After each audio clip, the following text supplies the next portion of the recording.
বিসমিল্লাহির রহমানির রহিম। সুপ্রিয় দর্শক মণ্ডলী, একটি ছেলে আমাকে মোবাইল দান করিয়াছেন। এই দান কি জাকাত, এই বিষয়ে আজকের ভিডিও। তো আল্লাহ রাসূলকে স্মরণ করেই আমি আলোচনা করতে শুরু করিয়াছি। তো এই ছেলেটি মোবাইল দান করে যে নিয়তে যাহা কিছু বলিয়াছে, এবার শোনা যাক। তোমাকে মোবাইলটা দিলাম, মোবাইলটা কোনো বাজে কোনো জিনিস দেখবে না, আর তোমার আমলের কাজগুলো করবে, যাতে আমল দ্বারা আরো ততজন ভালো কাজ করতে পারে, ভালো জায়গায় যেতে পারে, যাতে আমরা যেতে পারি, আমরা সবাই হাসির মাঠে একত্রিত হতে পারি, আমরা সবাই হাসির মাঠে একত্রিত হতে পারি। ধর্ম প্রচার করবে মোবাইল। এই ছেলেটির নিয়ত হইল যে এই মোবাইল দ্বারা আমি যেন ধর্ম প্রচার করতে পারি, আর এই ছেলেটির নিয়ত হইল যে আমি যেন আমার আমলের প্রকাশ ঘটাইতে পারি এবং সেই আমল হাসর মাঠে যেন উপস্থিত হয়। তো এই যে নিয়ত, এই নিয়তের উপরই সব কিছু। নিয়তের মধ্যে যে যেভাবে দান করবে তার আমল নামায় সেইভাবেই সওয়াব হাসিল হবে। আর আমলগুলো এমন, আর সম্পদ এমন যে এই সম্পদের বিনিময়ে হাসর মাঠে তাহা জিজ্ঞাসিত হইতে হয়। যেমন পবিত্র কোরআনে প্রমাণ আছে যে আবু বকর রাদিয়াল্লাহু আনহু তাহাকে দিনের নবী বলিয়াছিলেন যে তোমার এই ধন সম্বন্ধে একদিন জিজ্ঞাসিত হইতে হবে। আর সেই কথা তিনি মনে প্রাণে বিশ্বাস করে তাহার পরিপ্রেক্ষিতে তিনি কি করলেন, তাহার যা কিছু ধন সম্পদ ছিল তাহা দিনের নবী মুহাম্মাদের চরণে সব কিছু বিলীন করিয়া দিলেন।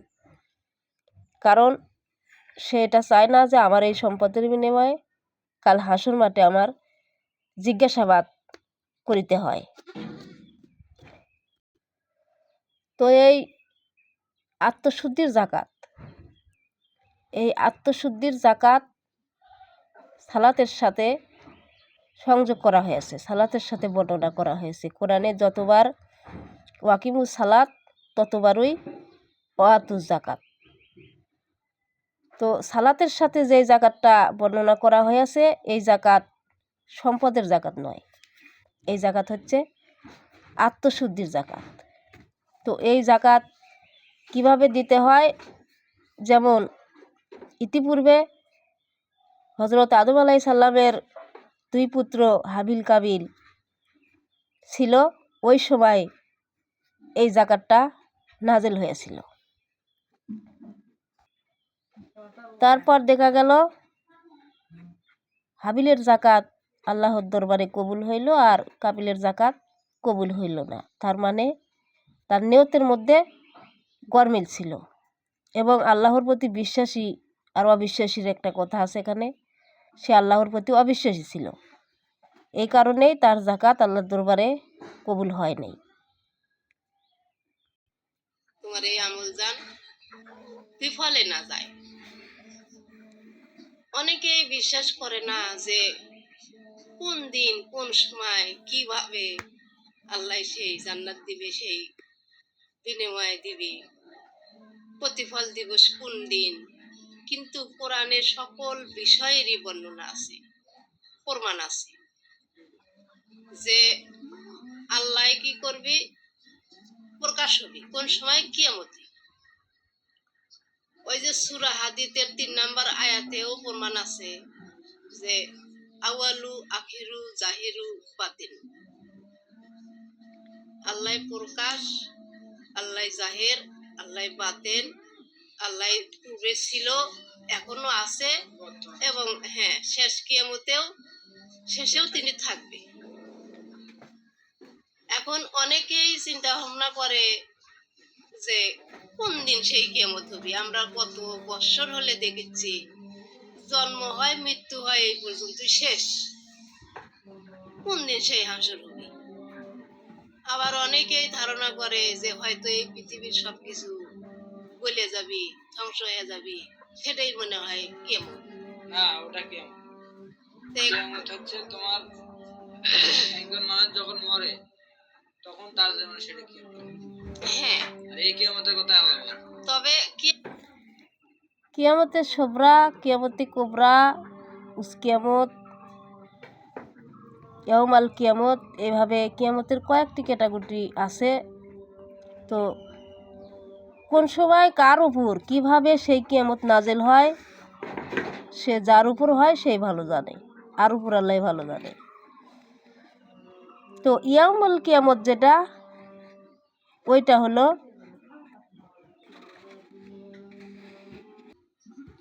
দিন কিয়ামত, হ্যাঁ, এরকম কিয়ামতের মধ্যেও কয়েকটা কোয়ালিটি আছে। যে যখন নাকি দুনিয়া ধ্বংস হবে, এটা তোমার দুনিয়া এক সময় ধ্বংস হবে, আমার দুনিয়া এক সময় ধ্বংস হবে, আমি থাকবো না। দুনিয়া সব থাকবে কিন্তু আমি থাকবো না। হ্যাঁ, আমার জীবন থেকে আমার দুনিয়া শেষ। দুনিয়া শেষ। হ্যাঁ, তোমার জীবন থেকে এই দুনিয়া শেষ। তাহলে এইটুকু চিন্তা ভাবনা, এইটুকু বিশ্বাস যদি ভেতরে আনতে পারো, তাইলে তোমার আমল নামায় সেই নেকের সব অবশ্যই উঠে যাবে। আর ওই দিন আল্লাহ পাক তোমার অন্তরে যে নিয়ত, তোমার অন্তরের যে কথা, সেটাই প্রকাশ হয়ে যাবে। এখন একটু ধারণা দেই, সেটা হলো আল্লাহ যে প্রকাশ হবে, আমি একটা ধারণা দিচ্ছি, সেটা হলো প্রকাশ হবে কিসের মাধ্যমে। একটা ধারণা,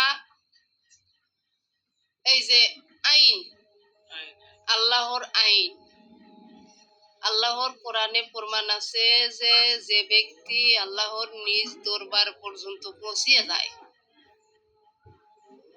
এখন চিন্তা ভাবনার বিষয় যে আল্লাহর নিজ দরবারটা কোনটা। এখন আল্লাহর নিজ দরবারটা হইল তার বিচার দিবস।